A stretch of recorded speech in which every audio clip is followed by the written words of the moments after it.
France as a superpower, for the country, for the nation, for the president to use this incident and then to rub it in and to broadcast images that are derogatory, demeaning of our Prophet ﷺ in large billboards across the country, taking the largest buildings of the city and then portraying those images 24/7, reprinting those cartoons, making a criminal act to criticize the publication of those cartoons. To merely express anger becomes a critical act. To come and shut down over 70 masajid, as what happened in France. To have a lockdown on so many charities because they are not towing the party line. They're not accepting this crackdown. So the secret police are coming in and arresting people for verbally criticizing the tactics. Please spare me this double standards. This is not about freedom of speech, not at all. Freedom of speech applies when a minority speaks to the majority. Freedom of speech applies when those that are bullied have the freedom to speak out against those that bully them. When truth is spoken to power, that is freedom of speech. When the president, when a country, when an army act like thugs and they teach their own people to hate a minority, to have bad things about the minority, this is not freedom of speech. This is nothing but thuggery. This is nothing but an incitement of hatred. Freedom of speech does not apply over here. Less than 7% of France is Muslim. Less than 7%. Don't tell me that the 90% are intimidated, they're not going to speak their freedom. On the contrary, the acts of violence that happen at the hands of Muslims is negligible. One act, millions of Muslims, and one thing. These are statistics of any crime, any mafia, any negative that happens in a community. But what is the response? The criminalization of the entire religion of Islam.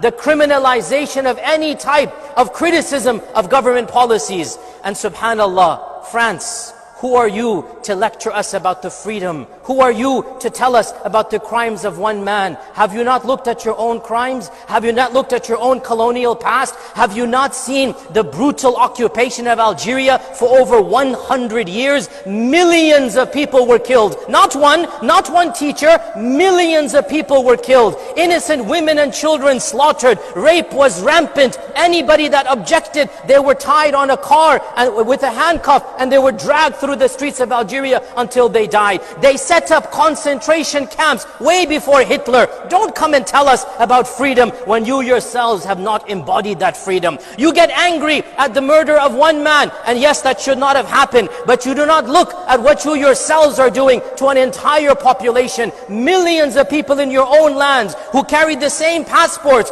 third, fourth, fifth generation of North African descent. They are in your lands because of you and your colonization. Don't blame them. They are there because you needed them to be laborers, to be manual workers. You brought them in because you colonized their lands. Now their children, great-great-grandchildren, now you discriminate against them. You don't give them the same education. You ghettoize them. You put them in the outside of the suburbs. You don't give them jobs. At every single opportunity, you shut the doors on their faces. This crime that occurred, the teacher that was killed, it had nothing to do with the books of fiqh. And it had everything to do with how you treat your own Muslim community. I'm not justifying, I am contextualizing. And we need to be brave enough to say this. The murder that happened was wrong, but it was not a murder that came from the books of fiqh. This was a murder that came from the anger of how you are treating millions of your own citizens. This is not a justification, it is a contextualization. And what is the response? You want to make matters worse. This is not how a wise leader acts. You want to cause civil war between your own societies. You want to make a minority